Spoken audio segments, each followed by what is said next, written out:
Welcome back to episode 177 of the Disorganized Wizards Club podcast. My name is Alex. I'm joined as always by Adam. Hello. And Cam. What's up? We're a group of Ottawa-based players that play just about anything and everything we can qualify for. We talk about decks, tournament stories, just about anything to help you and ourselves get better at Magic. You know, certainly, possibly. In recent times, like, I know it's part of the intro and it's just, you say the same thing every time, that we're a group of Ottawa-based, and that's still technically true, but we could really narrow down where we've been based the last couple of weeks. Yeah, another week down of quarantine. How you guys been holding up? What have you been up to? I just finished work for the semester, so it feels pretty good. Yeah, just freedom, hanging out, being a degenerate. Just been sitting around playing games, doing some other work for some research stuff, but chilling mostly, playing tons of video games, like a foolish amount. This is the most I've played in my life, maybe. Yeah, I'm in like a similar spot, just waking up, playing games, watching movies, watching shows, playing more games, going to sleep. I had a birthday on the 20th in quarantine. Nice. Happy birthday. Oh, thank you. This is my first birthday in quarantine, so not a lot to do. How did it compare to your previous birthdays? This one was actually this one was more fun because like previous birthdays, I just did nothing all day and then went out for drinks, which is great. But my girlfriend came over for 2.5 days and just made me a bunch of food. So that was great. That does sound pretty great. It is one of the benefits food was really good too. Of living. One of the benefits I've found of living with your girlfriend is there's just always food being made. If I had known about this, I probably would have done it sooner. It was the real 2020 experience of food too, because it was a recipe from a YouTube video, and had to go quarantine shopping for the ingredients. It was just a good time. Awesome. Glad to hear you guys are doing well. My life, I feel like I just wake up, I go to work, I come home, I'm too tired to do anything, I go to bed, and it's just rinse, repeat every day. And then twice a week, I get a day where all I do is just sit on the computer, I play Magic, and then I go to bed, and then I get up and I go to work. That's just my life, and it's kind of miserable, to be honest. Yeah, I think a lot of people are starting to feel that way. Mm-hmm. I guess that's a common complaint that people make, even during usual times, for individuals who don't have many hobbies or maybe don't have friend groups. That's kind of the state. Being in quarantine has put a lot of people into all the recreational parts of your life that you're used to are just removed, and that's all you're left with. Yeah, it's work. Yeah, it's so miserable. Yeah. Yeah, it hasn't been fun. I'm definitely starting to feel a little burnt out because work has just been absolutely crazy, and it's getting busier and busier, and we're obviously stretched pretty thin because we laid off a whole bunch of people. So every day I come home, I'm just sore as hell, and all I want to do is sleep. But if I go to sleep, then just the next day work comes quicker, so I don't want to do that. And it's a vicious cycle, Yeah, it's not fun. I hear you.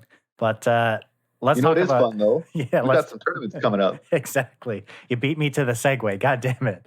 DWC Take Our Money is coming May 2nd, noon Eastern time. $50 to first place. We're going to do a double elimination event, and the three of us are going to play. Come out. It's going to be free. Battle us. Try and take our money. Good luck to everyone. It's going to be fun. Sign-ups are on MTG Melee now. You can find the link to the event in the show notes for this episode and on our social media pages. It's going to be a good time. Looking forward to the second one of these. And also, coming up in just less than a month's time, the next DWC organizational for Ikoria Standard, May 16th, noonish, first place, Ikoria, Layer of Behemoths, booster box. Another one that we're going to cover over on our Twitch page at twitch.tv/Disorganized Wizards Club. That event page will be coming soon, so be on the lookout for that. Mark your calendars. DWC Take Our Money, May 2nd. DWC Organizational, May 16th. Yeah, trying out a different tournament structure because it's a first place only, but it's a free tournament. So, Gotta love those free tournaments. Yeah, for a fun community tournament. People can show up, hoping the people hang out, get a reason to play. That's all we really want, is just people to have a reason to play some more competitive Standard, It's like the poker thing, right? You don't play poker well if there isn't something on the line. So. Yeah, it makes sense. And if you're looking for more events to play beyond just ours, you can join the Wizards Tower Discord. Great sponsor of this podcast, wizardtower.com. Check them out for all your Magic Signal needs and pre-orders for Ikoria. They host events every single week. Join their Discord over from their website and check them out. But yeah, so we are a bit over a week now into Ikoria Standard. And like every other standard format over the past year and a half, I feel like the format has already changed and evolved so much already. And the one topic on everybody's mind since the start of this format has been the companions. And now that we've had a week and a bit to play with them and see them in play, how are you guys feeling about companions? I didn't think they'd be as good as they are. I'm still not convinced it's like as crazy. I guess Twitter thinks maybe it is. I don't know. Like, I undervalued them. I should have listened to Cam, and I didn't. Yeah, it's like I had a suspicion, and I had said this on the podcast before, that like being able to start with 8 cards and your opponent only has 7 is so like incredibly powerful. Like, you get to force them to mulligan every game. If you had that option, you know, a month ago, people would take it all the time. So you get to like force your opponent to mulligan. And if the deck building constraints were minor enough, then there wouldn't be a reason not to do that. And that's kind of what we're seeing happening. Like, even people who were playing decks without companions are like taking ideas from those decks and finding ways to incorporate companions, just because of this, like, you know, if you're not playing one, then you're going to be forced to mulligan every time you get a bad pairing. So like, you kind of have to. Yeah. So they're really, really powerful just in that card advantage aspect. Yeah, there's been a lot of scalding hot takes over on MTG Twitter as of late, and a lot of discourse over companions and thoughts on them.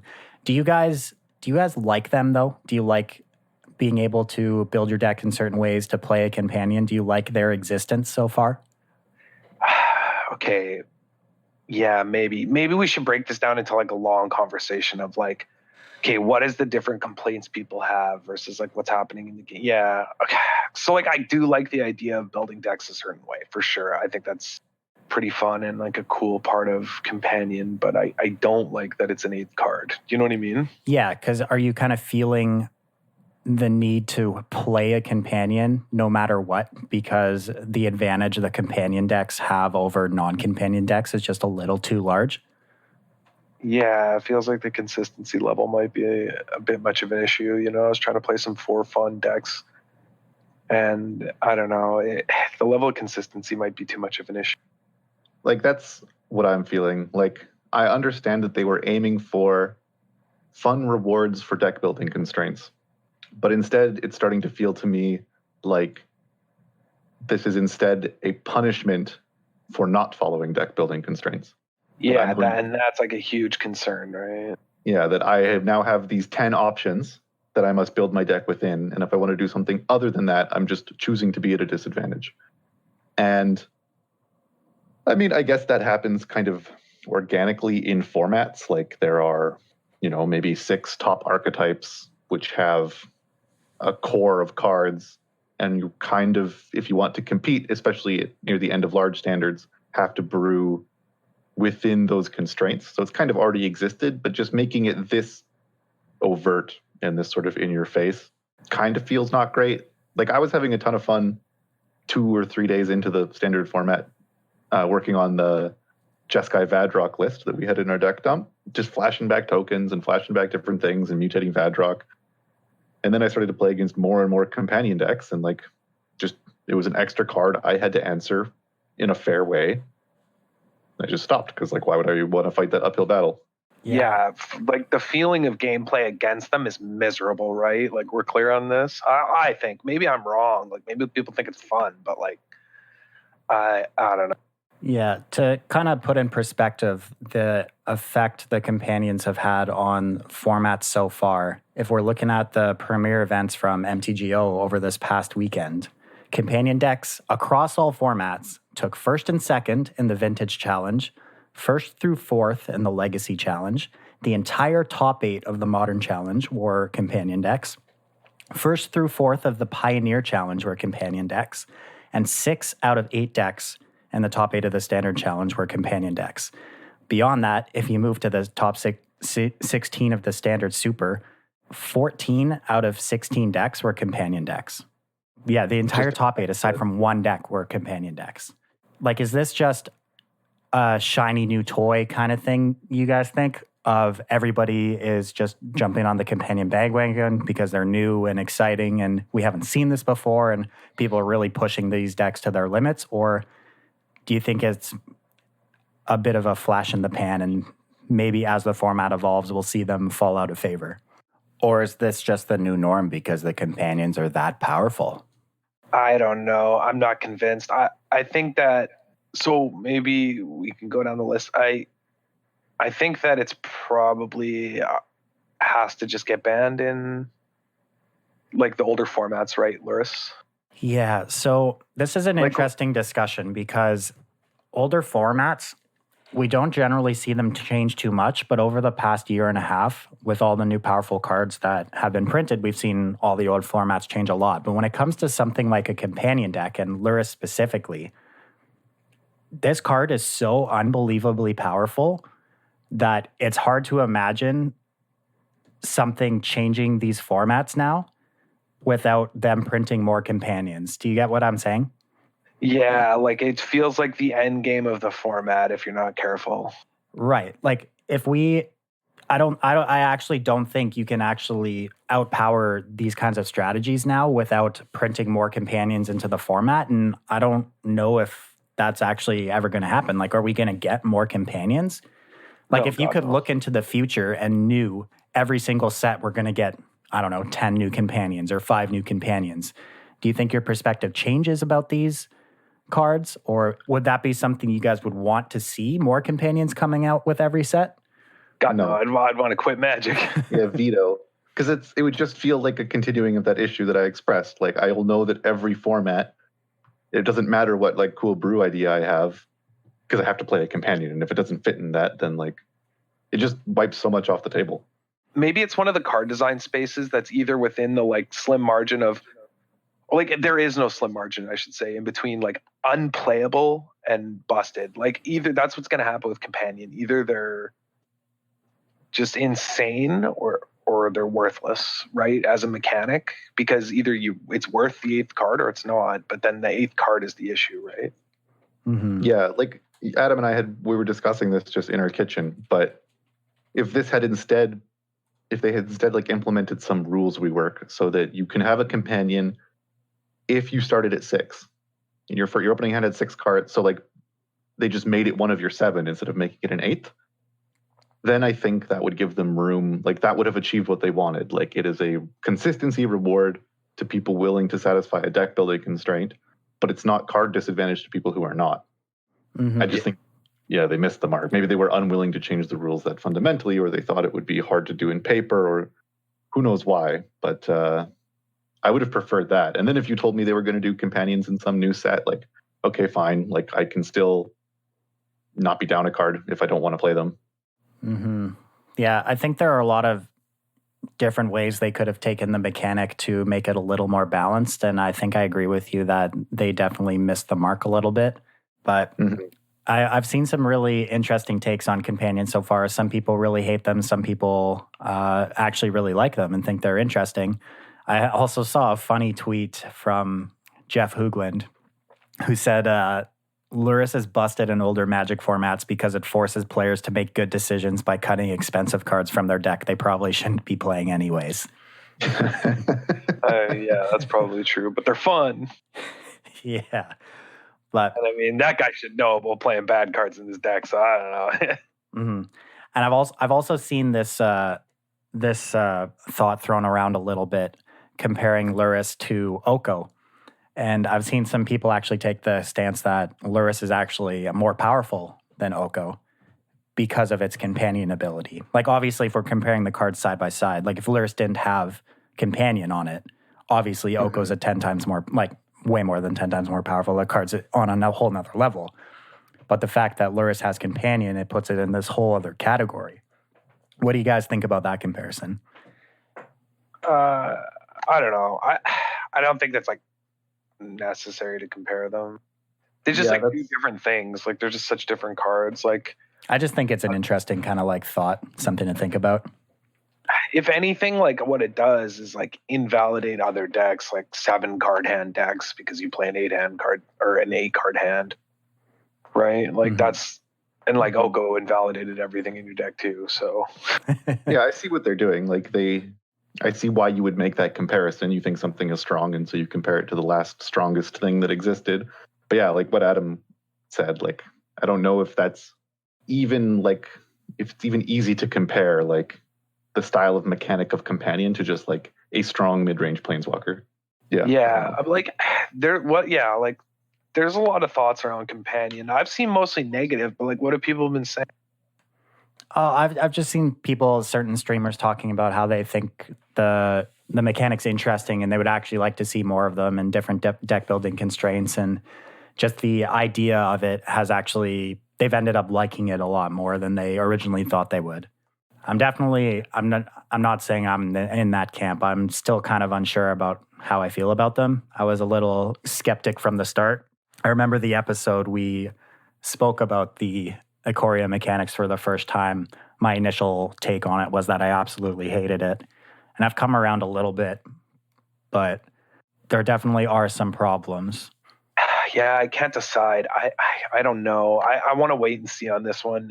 Like you said, I'm not sure if it's a new toy. I'm not sure if it's, hey, it's this new thing and it's really busted. Like I don't know for sure, but yeah, the 8th card issue, sure. But I do think it is like rewarding and cool to build decks like that at the same time. But I don't know like how you balance them that they're playable and not oppressive. Like that, I don't know. Mm-hmm. And like across all formats, we like with every new set that's come out over the past year and a bit, all of the formats have changed pretty dramatically. Like Pioneer has completely changed since Ikoria came out. It completely changed when Theros came out. So I wonder if, we're all getting up in arms and worried about companions being too powerful now. But I mean, are we even going to be talking about this by the next time the next set comes out? Like, I don't know. Yeah, it's not clear. Companions are also, just in such a weird position. Yeah, I'm trying to think to gameplay I've had in Standard that has been companion versus companion. So it's kind of sidestepping this complaint I have about it pushing out other decks. And the gameplay in matchups where you each have a companion, it's kind of like, now that I'm reflecting on it, it feels sort of like when you've both thought seized each other to an extent. Like there's this extra element of information that you have about each other's strategies that lets you have a more informed way that you deploy your resources against each other. Like you kind of know what they're going to try and do and when, and they know what you're going to try and do and when, and it kind of adds this extra information. Like games where both players have thought seized each other, I've always enjoyed that because like you're sort of bluffing each other how you're going to spend your resources because you both know what the other person has. Yeah. Because like a listener that was in the Discord gave me this sweet like Jeskai mid-range Obosh deck, like playing only odd CMC cards with the adventure creatures and like Yadaro and stuff. And the games commonly ended with like flashing in a Brazen Borrower or playing out a Bonecrusher Giant, and then you play your Obosh and attack and they hit for like 1 billion. But both players sort of know that that's what you're going to try and do. So people are like not tapping out on turns where you could flash in a Brazen Borrower, and it becomes much more interesting. So in that sense, I like the companions. And that sort of gameplay, I think, I mean, as I said, could have been achieved with like keeping them on 7-card hands. But I do like that aspect of playing with them. Yeah, like it adds a lot into like how you play out your opening turns. I think that's really cool. I think that like them having some counterplay and that there's revealed information is pretty. Yeah, also affects mulligan decisions, right? Yeah, absolutely. Yeah, you can choose whether mulligan, like all those things are very cool. It's just going to be whether it balances out with the power level at all. That's what the concern is, right? Mm-hmm. All right. Yeah, I guess I've noticed that like I've been mulliganing less while playing companion decks because like that 5-land 2-spell hand, well, it's 5-land 3 spells. It's actually fine, and like then you're having less mana issues. Yeah, so I wasn't even thinking about that. I was thinking more of both players reveal their companion before the game, so you can figure out pretty quickly what strategy they're on based on their companion. So you know which hands, maybe you want to mulligan to a certain card based on what your opponent's playing as their companion. You know which hands are auto mulligans when you look at your opening 7 because they're good in a certain matchup or not. I kind of like that. Yeah, there's definitely positives to them. Like now that I reflect, I just kind of wish that, because like I mean, let's say that this card advantage thing wasn't an issue. Then you have the choice of like having consistency but sacrificing information, to having secrecy of your strategy but not having the consistency and just playing like a normal deck with no companion. And that choice, I think, also would have been really interesting. Like, I guess my only complaint is that it feels like there isn't a choice between playing companions. Not that I dislike playing with them. Yeah, I can buy that. Yeah, that sounds like a pretty accurate description. Yeah, it's not that I dislike the game. Well, I think it's cool that they're around. Yeah, but I don't like that they're so good. It feels like the ones that are good are so good that that's the end. Yeah. Yeah, there's probably some of the companions that individually maybe are a bit too strong or individually are miserable to play against. But as a mechanic, I think it's not inherently unfun. All right. Yeah, I'm not even sure how I feel about that, if only for like the consistency that you're going to play against the same kind of pattern of play every time. And I think that's kind of annoying. Yeah, a lot of the games are going to end up looking the same, which I think is a problem that a lot of people have brought up already. It's going to feel like maybe the games are going to get very stale really quickly because all of the games play out the same way. Yeah, exactly. Mm-hmm. To that effect, Adam, you've mentioned that you've been playing a bunch of Gyruda on ladder. Yeah, I was just playing best of one and trolling though, because it's good in best of one. I'm not convinced it's actually good in best of three because it's so easy to hate out, but in best of one, it's just obnoxious. Just because people don't have sideboard cards for you, right? You just sort of get to put all your dumb stuff on the board, you know? Like, I don't really know. It seems like a fantastic best of one deck for sure. I agree there. It's unreal. Yeah, I guess Phil summed it up well that, like, it feels similar to him to something like Titan Shift, like ramp, play your dorks, like play a setup. And then if you find your payoff, you sort of, you know, all your setup is rewarded. You get some big effect that presumably wins you the game. But things like Titan Shift, they play like Summoner's Pact. They play like ways to find their payoff that Gyruda just doesn't have to do. Just if its early game is okay, its mid to late game is going to be a good. Like, there's no question there. You can just focus on playing early game. Gyruda is such an interesting strategy too, because I'm sure most people who listen to the show know, but it got banned within a day on MTGO in every format because it was bugged and certain sideboard cards that shouldn't work against it were working against it. So they decided to ban it in every format. And just today, on the 22nd, it's now unbanned on Moto as they fixed all the issues. So we haven't seen its full impact on all of the eternal formats yet because it just hasn't been playable. And all we really have to work off is what we've seen from ladder so far. And Gyruda, I think after release, Gyruda was one of the most hyped strategies. There's a lot of people talking about it, a lot of people playing it. And then by the end of the weekend, I think everyone came to the conclusion that the deck was way overhyped and just folded way too easily to hate. And now the kings of the format have really shaked out to be Lurrus sacrifice strategies and Karuga fire strategies. If we look at the top 8 of the standard super qualifier that happened the other day on Moto, out of the top 16 decks, 10 of them were Karuga Fires decks. 5 of those decks were in the top 8. It took, I think, first through fourth in the event. And then Lurrus has just been absolutely everywhere. It took first place in the Team Lotus Box standard event, which was the biggest, first standard event of the format. White-black Lurrus deck. And then I think there were 4 red-black Lurrus decks in the top 8 as well. And I don't know what your ladder experience has been, guys, but these are definitely the 2 decks I run into the most. I mean, I've played against everything. At least for me, I feel like it hasn't really followed like the competitive as much on Arena, but yeah, it's still probably the most. Yeah, I played against Lurrus a lot.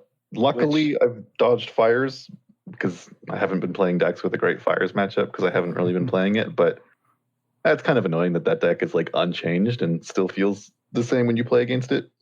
Yeah, actually, it doesn't surprise me at all that Fires is doing so well so early in the format because a lot of people are trying out these new strategies and Fires is just the same deck as it was before except slightly better mana and has a free 5/4 that draws cards out of it that it can play every game. Gets to start Yeah. the game with 8 cards in hand. So, Which for fires is just insane. yeah. I mean, yeah, the results show it. It's been absolutely dominating in big events, doing incredibly well. Which you hate to see. I don't know. I'm cool with fires being around here and there, but I'm not cool with it being like really dominant. You know? Mm-hmm. This could be like what's that thing people sometimes complain about in elections? Like 49% of people vote for party B or party A, and then like the rest of the vote gets split among like the various parties. Like the fact that there are so many different flavors of Luris decks, like should it be white black, should it be red black, like sort of the Luris vote and the Luris energy is like split. I could see once people sort of unify and find like optimal Luris decks and it kind of solidifies itself, that then is able to compete against fires. But right now they're probably just kind of scattered and not really focused on a particular matchup. Yeah. What I have found really interesting is that the companions have split the sacrifice decks into 2 different camps between Luris as a companion and Obosh as a companion. It's just been really interesting to see how the different decks have been built and which pieces of the sacrifice decks these decks have access to. Whereas in the Luris decks, you don't get to play Mayhem Devil anymore, whereas the Obosh deck gets to fully maximize their Mayhem Devils. I'm not really sure which version of the sacrifice decks are the best, but it's been really cool to see that kind of split of the archetype completely. Yeah, it's kind of cool to see that play out in an early metagame to see how people sort of battle for, metagame positioning with the same strategy almost. People are competing for tweaks, essentially, is what we're looking at, right? Yeah, it's super interesting. Yeah, I don't know if you guys have been playing any sacrifice decks, but I've been dabbling in both strategies, and it's really interesting to think about because Mayhem Devil is, by far the best card in the sacrifice mirror, but only one of the sacrifice decks gets access to it. And the benefit of getting Mayhem Devil is that, you get Mayhem Devil, right? But the downside of having it is you don't get to play Priest of the Forgotten Gods, which is up there in the top cards of sacrifice strategies, and you also don't get to play probably the best companion in the format, which is Luris. So there's benefits of both strategies, and I don't know. I've just really liked seeing how different players have built these strategies so far. Whereas, why don't you just put Luris in the main deck? You do. The Obosh decks do play Luris in the main deck, but it's not. I'm saying like you don't get it for free whenever you want. Yeah, as the extra card. Mm-hmm. Yeah, it'll be curious to see how that shakes out. Yeah, because I totally think Luris is an acceptable power level when it's not a companion, for sure. Yeah, for sure. But obviously the benefit of having it as your companion just puts it into a whole nother level. Aside from these 2 top decks in the format, another deck that's been actually doing pretty well and putting up some results is Temur Reclamation, which has picked up probably my favorite card in the new set, Shark Typhoon. And Shark Typhoon has actually turned out to be incredibly powerful. I don't know if you guys have played with that card at all, but oh my God, it's actually so good. And yeah, the funny thing, against it. the funny thing is, I don't think I've seen it cast all that often, but it's still so insane. Yeah, it's like a legitimate win condition for control decks. And like I've been playing a lot of Teferi strategies. And when my Teferi resolves, I'm not expecting them to be able to make a creature and attack it. Yeah. But Shark Typhoon can do that. Right? It just gives you a way to get around Teferi. It's just so good. Yeah, that cycling doesn't get stopped by is so funny. I kind of love it. I just like Teferi taking a hit. Yeah, I absolutely love everything about this card. I'm really happy to see it's been seeing a bunch of standard play so far. It's turned out to be pretty good. Glad to see that guy taking down a peg, you know what I mean? Yeah, it's sweet. Absolutely. But do you guys have a favorite deck of yours that you've played in standard so far? I think the Gyruda decks are like kind of fun as like a spin the wheel, whatever. I was still goofing around with the Winota decks. I think they're like actually pretty fun, but also just feels like spinning the wheel. As far as actually playing out decks and actually making decisions, the Absent and mid-range decks that I've been playing around with have been a lot of fun. They're pretty satisfying, but it just feels so bad when you play against fires. It just makes me not want to play because I'm playing a junky mid-range deck versus an 8-card fires deck. Yeah, I feel that. I've been playing the Abs and Humans list that we posted in our deck dump a lot, and I changed the deck up so I could play Gigantha as a companion because, I mean... Yeah, I had that thought as well. You it's like free. You just got to cut Elspeth, and then you get a free 5/5. Exactly. Yeah. That's all you had to do. And I've been having a lot of fun with the deck. I have a pretty positive Lurrus matchup, which is nice, but the matchup against Fires and Temur Rek is, I don't want to say a coin flip, but they're very close. So yeah. But it doesn't feel like you do much. I don't know. Like when you lose, it just feels like you sat there and died. And when you win, it feels like they sat there and died. Mm-hmm. Exactly. I have been loving casting General Kudro. That card has been absolutely great. Yeah, card's unreal. Been unreal and remains unreal. Yeah, just every time I get paired against an Uro deck, I just laugh. They just have no hope. Yeah, I've been thinking about playing the Abzen Humans. I'm just a bit short on Mythic wild cards because I snap crafted 4 Vadrock. And so I've just been playing Jeskai strategies. I don't know if I have a favorite. I've just been dabbling. Mm-hmm.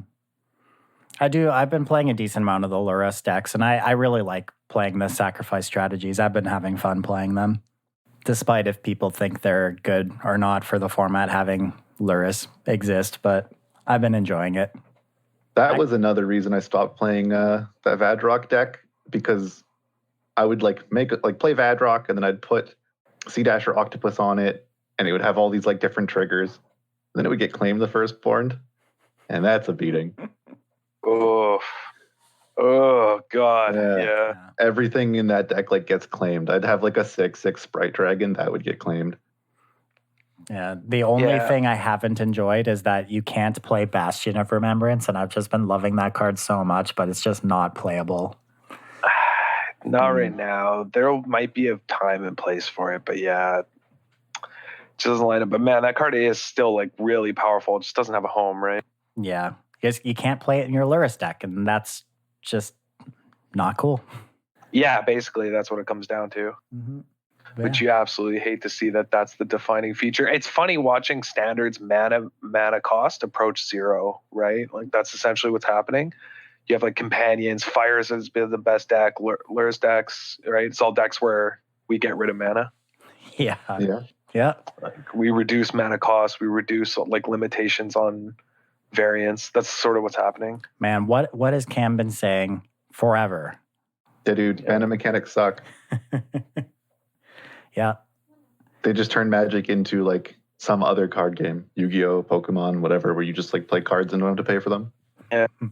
Soon people are going to start making that comparison, like whenever it happens in other games. It's turned into Magic. Yeah. That's funny.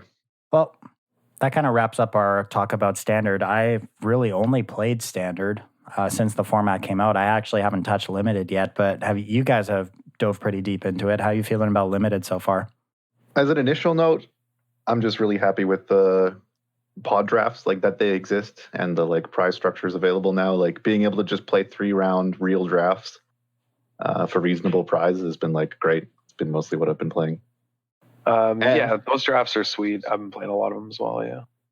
I did some math. I mentioned this in our Discord, but I'll mention it here too if anyone's curious, because I did this like a long time ago, but they reworked the prize structure. And so I wanted to figure out if I'd rather spend my gems on traditional drafts or premier drafts to try and get the most gems back. And it turns out that if you can win 55% of your games or more, you should play traditional. But if you think you can't win that many, you should play premier. It's easier on bad players. You still lose gems. You just don't lose as much as if you were punting in traditional. That's interesting. Yeah, it's a good thing to note if you're going to goof around or not in your draft. Yeah, neither of them are like plus EV on gems unless you're over a 60% win rate. One's like 64 or 67. But at 55 is where you should switch to traditional. And I mean, that's like an impossible thing. I mean, I guess you could track it, but it's like, I feel most Magic players are going to immediately be like, yeah, I win 55% of my games. Whether that's true or not. Yeah, they're just going to feel like they do, yeah. All right, so we spent a lot of this episode talking about how powerful the companions are in constructed formats, so I guess to kick off Limited, it's only fair to talk about them again. How have you guys felt about the companions in the Limited context so far? Karuga is like the most obnoxious in sealed. If you play against it in sealed, you probably already lose. I played against it like 4 or 5 matches in a row. But I had a 7-win deck, and it was really easy because my deck was broken in half. But that was an exception. And every other time you have to play against Kruger or whatever, you probably lose in sealed. It's just so much. Karuga? Or is that the one I'm thinking of? The 3 cost? Yeah, Kahira? the one that Fires plays. Yeah, if you have to play against it in Karuga. sealed, yeah, you lose for sure. Oh, yeah, that thing's just going to smash you. Yeah, because just the card advantage on a body like that is just too much. Mm-hmm. Everything It's else like- is. Yeah, the other ones have been mostly fine to play against. I think it's a demonstration of their power level, though, that like if you get them pack one, like early in pack one, you can lean into them pretty hard to enable having a companion. Earlier today, I got a pack one, pick one Zerda, and that kind of pushes you towards the red-white cycling deck, but it doesn't let you play things like the 3-mana white tapper when you cycle, because it doesn't actually have an active snare tactician.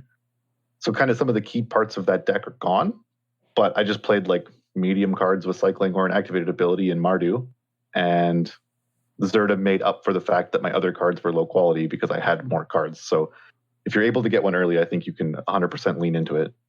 Yeah, a lot of them though, they don't feel as busted at least, which is nice. Yeah, like I wasn't absolutely smashing people because I had this Zerda, but like the consistency was nice, and like some of the more expensive cyclers were discounted. Like my games were close, but I still had a viable deck despite playing what looked like a weird 60 plus Zerda, or not 60-40. So the Yeah, I was gonna- are you saying the deck building costs seem a little bit more reasonable in the limited context? I'm just saying, like, my initial impression would have been that these were too hard to pull off in limited, that the types of cards you would have to play would be too much like filler and chaff, and that the like extra card wouldn't make up for it as much if you had a bunch of other cards that weren't doing anything on the board because they were like too chaffy. But This that is had- why I like said it's only and like expressly in sealed, right? Is like Karuga bad to play against. Like if it feels like you'll lose, because in sealed, like you can also just get away with that, right? Mhm. In draft, I'm not sure. I haven't had like as much of an experience against companions in draft. Yeah. Okay, Yeah, well, I feel like some of them, like Obosh and Garuda, are probably too much to play in any limited format just because like the cards aren't strong enough to disrupt your curve. But like the other ones are probably really strong. Like Luris, maybe you just have to main deck it because you can't get away with like you can't compete with 4 and 5 and 6 drops in limited only playing 2 drops. They're just not strong enough.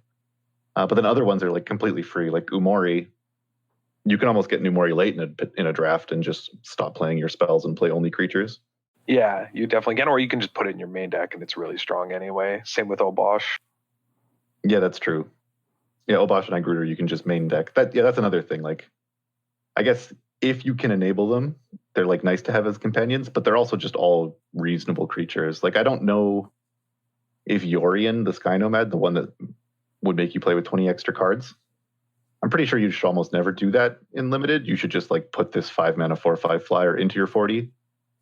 Yeah, you just play that thing in your main because it's still really strong on its own. Yeah. all right. And okay, so let's talk about the other main mechanic, Mutate. How's Mutate felt so far in the limited context? Not great when you're behind. Yeah, it's like definitely snowbally in its nature, in that if you have a sizable mutate stack, then your medium mutate creature that you draw triggers like 4 to 5 things. Well, more realistically, 2 or 3. But I found that like because I've just been drafting, you can sort of have this under consideration, and like I've prioritized removal differently and more highly to be able to interact with mutate stacks, and then it hasn't felt so bad. But yeah, if you're unable to interact with it and you fall behind, it's really snowbally. Yeah, that's about my experience. You have to be really careful with your removal. You have to save it. Mm-hmm. I feel it's like more an interesting feature of the format than an like mechanic that's too strong. Yeah, I agree.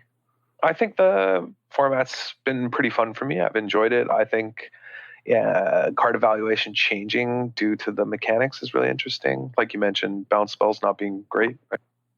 Yeah, so I actually had a couple decks where I had like the bounce spell that draws a card, which in other formats would be amazing, especially when it's discounted and only costs 2. Or things like Capture Sphere or Pacifism, like those cards are still okay. But the fact that they don't stop mutate stacks, like if you pacify something with a bunch of mutate triggers, like say a Chittering Harvester, by the way, that card's been insane. Sure, they don't get to attack you for 4, but they still have this repeatable edict. Like, I'm willing to put a new mutate creature onto a pacified Chittering Harvester. It won't be able to attack, but you're going to sack something. Like, that's fine for me. It just turns my creatures into edicts if I want, and it like gives me flexibility. And yeah, the bounce spells, like it just puts all the mutate creatures back in their hand, so they can just replay them and remutate them. So I've started ranking like those types of effects super low, and I've found that I've been drafting red a lot and black when I can, because probably my favorite card in the set so far has been Rumbling Rockslide. It just kills everything. Yeah, that card's insane. Yeah, red's really powerful. I've really enjoyed drafting red and black. Red, black, and green. Gen colors have been my favorite colors. Although I think the red, white, like humans, the guy that taps things down is really strong. There's a bunch of really strong options, but yeah. What would you guys say the better archetypes in the format are? I'm not sure I know what the archetypes are yet. Clearly, there's a red-white human-based cycling deck functioning around Snare Tactician and Drannith Stinger, sort of as its commons and Prickly Marmoset. And then it just plays 1 or 2 mana cycling cards from any color it can find to trigger all of those. This is a standard deck. I don't know if you've played against it, but I have. Oh, I haven't played against it in standard. I feel like I didn't play against this at all in limited in the first few days, and then I assumed someone wrote an article about it because I've been playing against it a ton, like today and recently. But there's that archetype, and otherwise the decks are just kind of like they all just feel sort of like mutate decks in various colors, all trying to toe the line of balancing mutate enablers, mutate payoffs, the strong humans, and then the cards that reward you for having a human and a non-human. Yeah, like the mentors. Yeah, the mentors are really strong, and like those are kind of auto includes to play. But sometimes there's things like the white 5-drop Patagia Tiger pumps a human, gives it +2/+2. So it's like a non-human that interacts with humans that can make you want to play like medium human cards in an otherwise decks that you want to be able to mutate on, which wants you to play non-humans. So like there's this kind of tension in deck building that you have to balance to sort of get the most out of your cards, which makes drafting really interesting to me.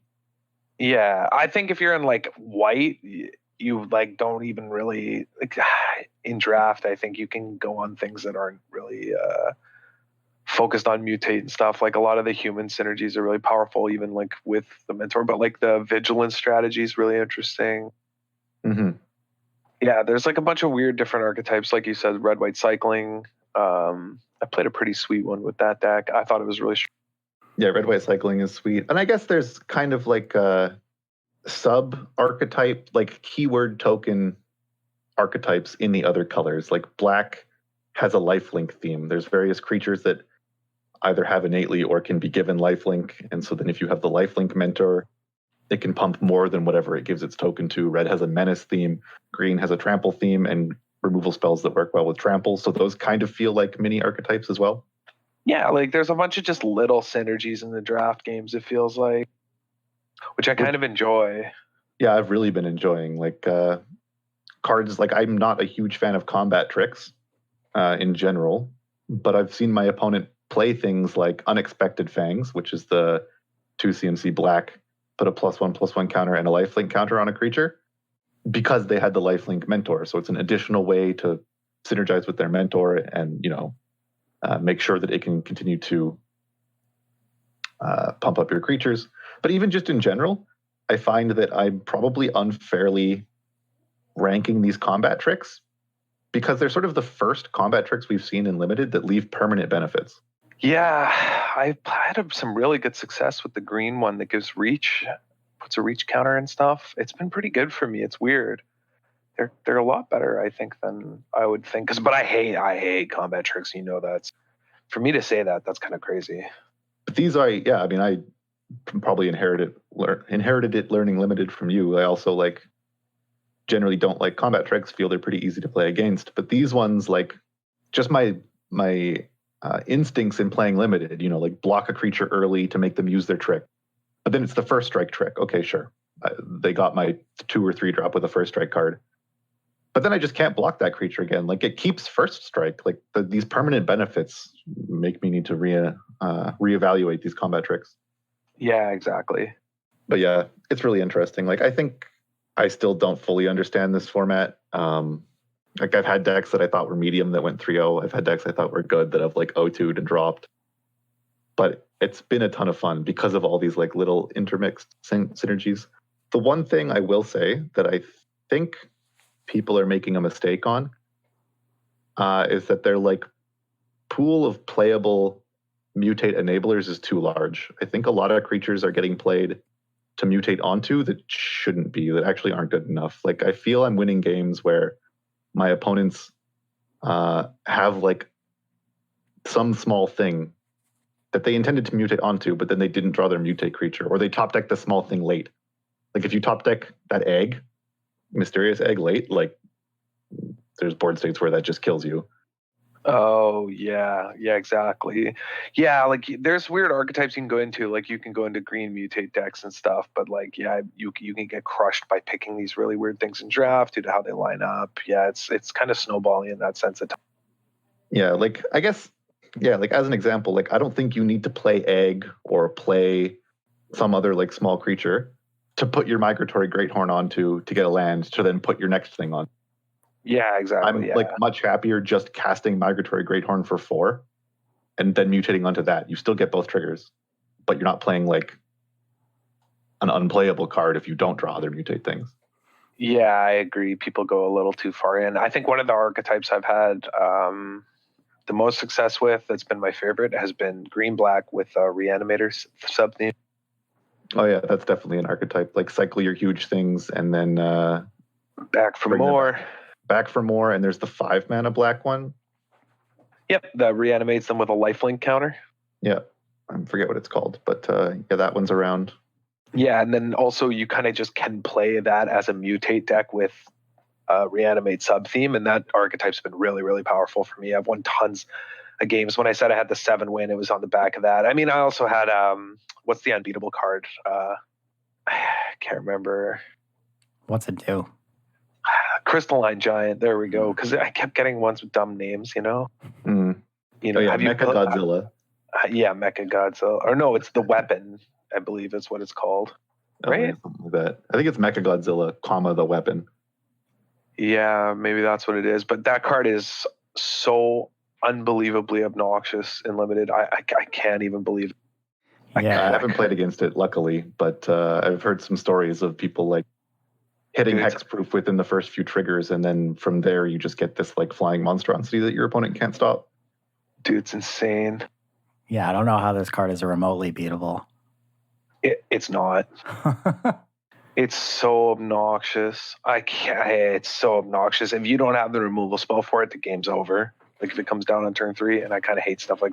Yeah, so I haven't played any of this format at all, but just kind of thinking about what you guys were saying about people playing creatures that aren't very playable, but just because you want to mutate onto them. What are some of the best cheap mutate enabler cards have you found so far? Just like looking over the Mythic spoiler right now, I feel like the one that's jumping out to me, Farfinder, is probably like the best one, right?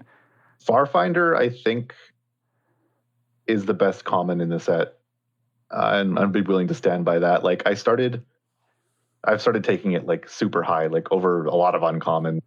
It just like, it lets you play 3 colors, which you kind of almost usually end up doing. It gives you something to mutate onto, gives the thing vigilance, like it works with the vigilance mentor. Like, that card just does work in every archetype all the time.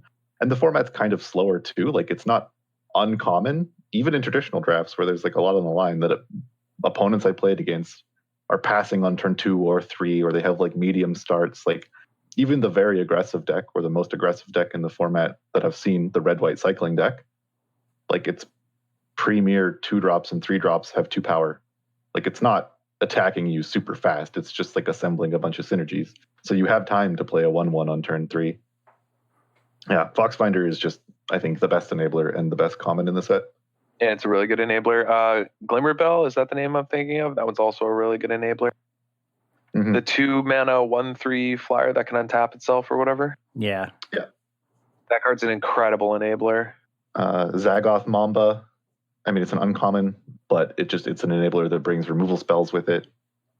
I've found Forbidden Friendship to be much better than I expected as an enabler. And there's various other like synergies, like that it gives you a human and a non-human.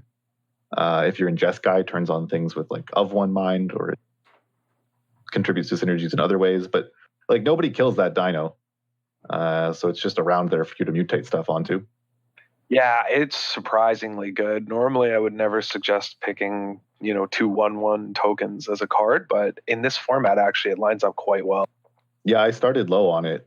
And it's not that these 1/1s are getting into the red zone and you're being aggressive with them. I mean, they can in like the human deck, like have the thing that pumps humans when it attacks, then it also works with Forbidden Friendship.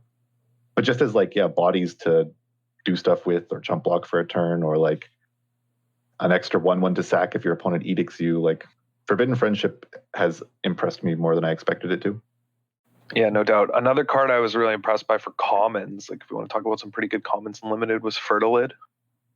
Yeah, that was a card that I expected might be a bit slow, but it is right on pace with the format. Ramping, if you activate it once, you can mutate onto it and activate it again, or even just getting 2 lands out of it.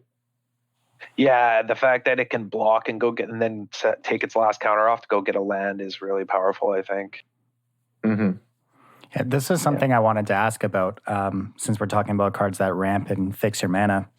This card being, a 3-color set and having a bunch of 3-color cards. Have you guys felt the limited format, like the mana works out where you can easily play multiple colors in your deck, or is it kind of played out to be more of a 2-color format?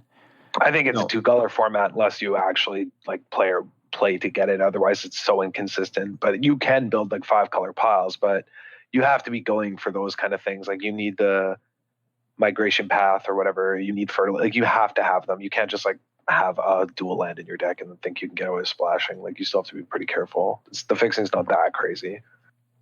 I've had the like opposite experience. Like I would have said that this is solidly a 3-color format that you can pretty easily pick up a duel or 2 if you draft carefully, a mana rock if you need it, and that, I mean, I've been drafting Farfinder pretty highly as a mutate enabler, but that also then just kind of automatically gives you 3 colors. Things like Migratory Greathorn enabling 3 colors. Like all my best decks have been 3 colors, and I would have snap said that it's a 3-color format. Yeah, I think it's fine. It's just still have to be really careful playing all those colors, I think, in this format. Like, because if you don't have base green, I think it's a lot harder. Yeah, that's true. And I guess, so you can't, I had a couple decks where I tried to like 3-color with no fixing, like just basics, and then you run into the same issues that you would in any format. I guess it's possible, and I imagine that the strongest decks are 3 colors, but you have to draft with it in mind. You have to pass that good uncommon for the dual land when you see it, because they probably won't wheel. Yeah, I think that's a better way of phrasing it. Yeah, absolutely. Yeah, I was just curious because the last wedge set we had, Khans of Tarkir, obviously multicolored set, and pick orders for things like the dual lands during draft. There was a lot of strategies where you would just take the dual lands very highly. Have you felt the same kind of push in a draft with taking dual lands early, or not? It's not as necessary.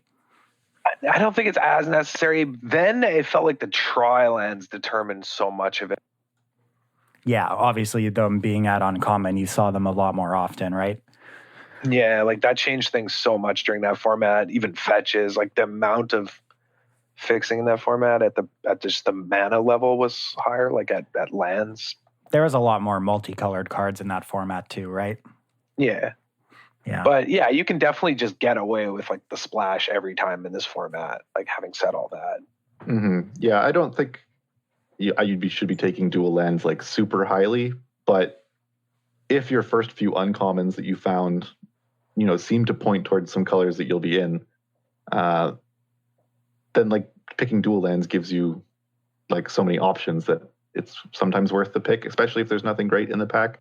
But even if there is something good in the pack and you think you'll be in those colors, then I'd take the dual. And as I guess a minor note, the enemy dual lands are more valuable than the friendly dual lands. So I'd be more willing to take, say, a blue-red dual early in a pack than I would a red-black, because blue-red lines up into 2 of the wedges, whereas red-black only lines up in 1.